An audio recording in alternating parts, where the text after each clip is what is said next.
राज्य सरकारने तलाठी पदासाठीची भरती प्रक्रिया राबवली ती पारदर्शक नसून अलीकडेच या परीक्षेचा लागलेला निकाल बघता ही बाब स्पष्ट होत आहे। चंद्रपूरच्या एका मुलीला 200 गुणांच्या परीक्षेत थेट 214 गुण दिल्याचे निकालात दाखविण्यात आले।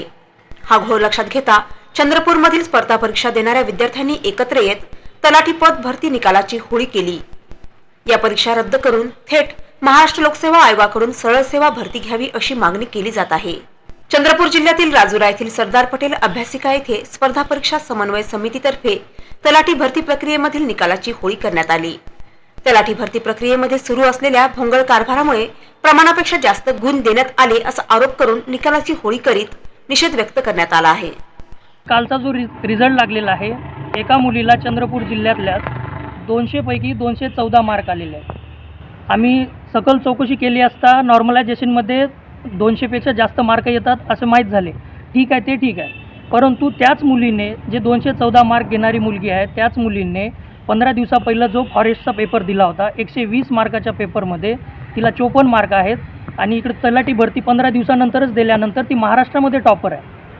म्हणजे हे सरळ उघड होते की यामध्ये पूर्ण सेटिंग चालू आहे। तर सर्व विद्यार्थ्यांची मागणी अशी आहे की जी MPSC महाराष्ट्रातलीच नाही तर भारतातली सर्व विश्वसनीय समजल्या जाते, वेळ लागला तरी चालेल, आम्ही 1-2 वर्षही थांबू, काही प्रॉब्लेम नाही। 10 वर्ष आम्ही थांबलोच आहोत स्पर्धा परीक्षेची तयारी करत, तर आम्ही 1-2 वर्ष पण थांबू, परंतु हे कुठल्याही कंपनीला न देता MPSC कडून सर्व सरळ सेवा घेण्यात याव्यात, त्यामुळे कुठल्याही गरीब विद्यार्थ्यावर अन्याय होणार नाही। हे एक फक्त ह्या चंद्रपूरमध्ये आलेल्या 214 मार्कवाल्या मुलीचं उदाहरण आहे, परंतु कालपासून पूर्ण चौकशी केली सर्व लिस्टमध्ये ज्या विद्यार्थ्यांना 190 ते 200च्या वर मार्क आहेत 200 पैकी, तर त्या विद्यार्थी त्याचे मागचे जे झालेले 2-3 पेपर चेक केले तर तिकडे ते एक्झाम क्वालिफायसुद्धा होऊ शकले नाही।